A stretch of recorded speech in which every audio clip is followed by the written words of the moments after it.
एक छोटे से गांव में रामू नाम का एक गरीब किसान रहता था। उसका घर मिट्टी का था, छत टूटी हुई और हालात इतने खराब थे कि कई बार उसे और उसकी पत्नी गंगा को बिना खाना खाए ही सोना पड़ता था। लेकिन रामू के चेहरे पर हमेशा एक सुकून भरी मुस्कान रहती थी। सुनते हो जी, हम कब तक ऐसे ही जिंदगी गुजारेंगे? ना ढंग का घर, ना कपड़े, ना ही बच्चों के लिए कुछ। गंगा, भगवान ने जितना दिया है उतने में खुश रहना सीखो।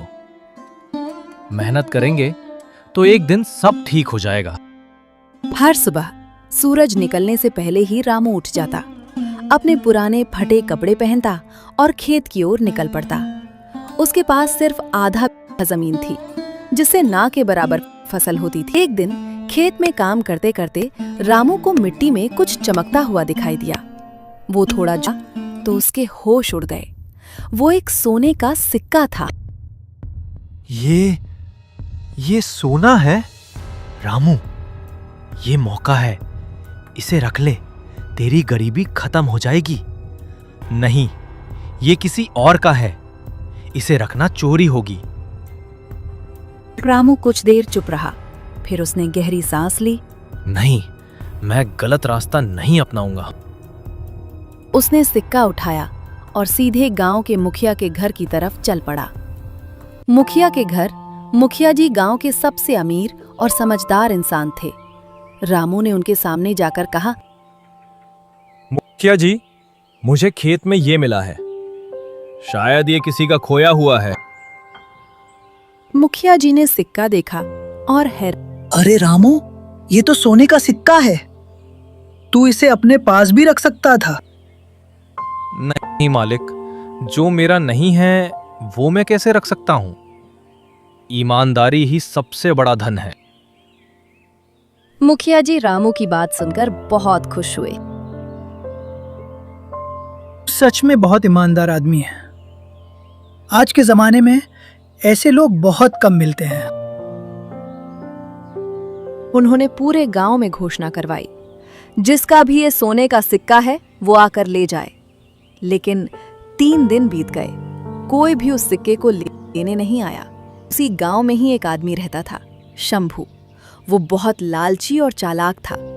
जब उसने ये बात सुनी तो उसके मन में लालच आ गया।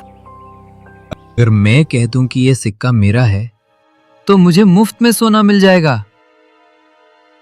अगले दिन शंभू सीधे मुखिया के पास पहुंचा। कुछ दिन पहले खेत में खो गया था। अच्छा, अगर ये तेरा है तो बता, इसमें क्या निशान है?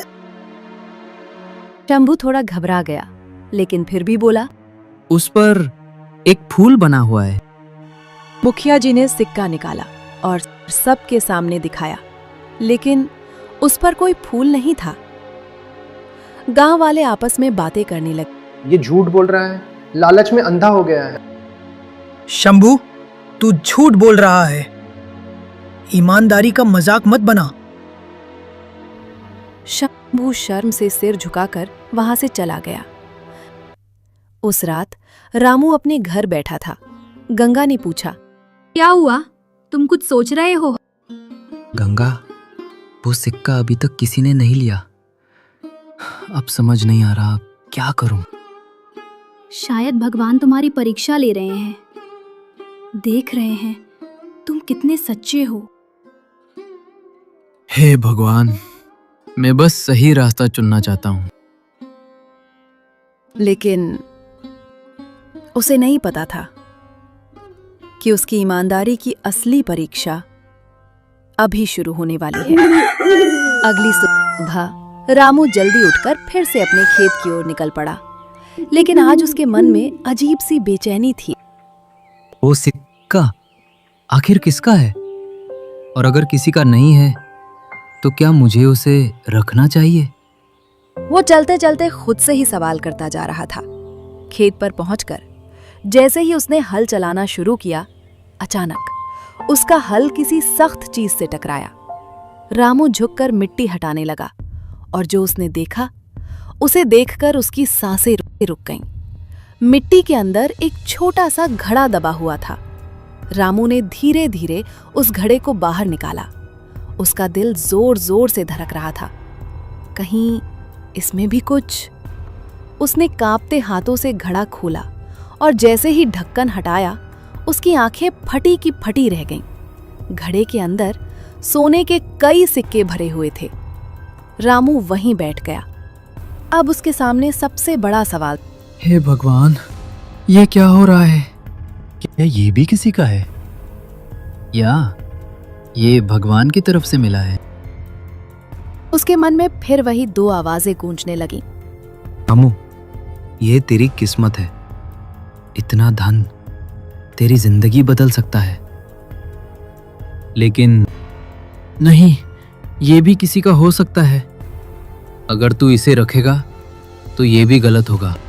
रामू ने आंखें बंद की, कुछ पल सोचा और फिर फैसला कर लिया। नहीं, मैं फिर वही करूंगा जो सही है। रामू घड़ा उठाकर फिर से मुखिया के घर पहुंचा। गांव वाले उसे देखकर हैरान रह गए। अब क्या मिला इसे? ये तो बहुत भाग्यशाली है। मुखिया जी, मुझे ये भी खेत में मिला है। शायद ये भी किसी का हो। मुखिया जी ने घड़ा खोला और अंदर सोने के सिक्के देखकर दंग रह गए। रामू, ये तो बहुत बड़ी दौलत है। तू चाहता तो इसे छुपाकर अमीर बन सकता था। मालिक, अगर ये मेरा होता तो मैं रख लेता, लेकिन जो मेरा नहीं है उसे मैं कैसे रखूं? रामू, तू सच में अलग इंसान है। उधर शंभू को जैसे ही ये खबर मिली उसका लालच और भर गया। इस बार तो मैं मौका नहीं गवाऊंगा। इतना सारा सोना अगर मुझे मिल जाए। वो तुरंत भागता हुआ मुखिया के पास पहुंचा। भैया जी, ये घड़ा मेरा है। मेरे दादा ने इसे खेत में छुपाया था। से झूठ बोल रहा है। अच्छा, अगर ये तेरा है तो बता, इसमें कितने सिक्के हैं? शंभू हड़बड़ा गया। वो करीब 50 होंगे।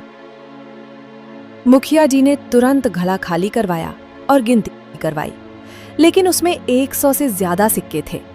गांव वाले चिल्लाने लगे, झूठा, लालची।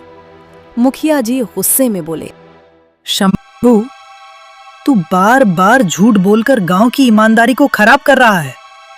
अब तुझे सजा मिलेगी। शंभू डर गया। मुझे माफ कर दीजिए, मैं लालच में आ गया था।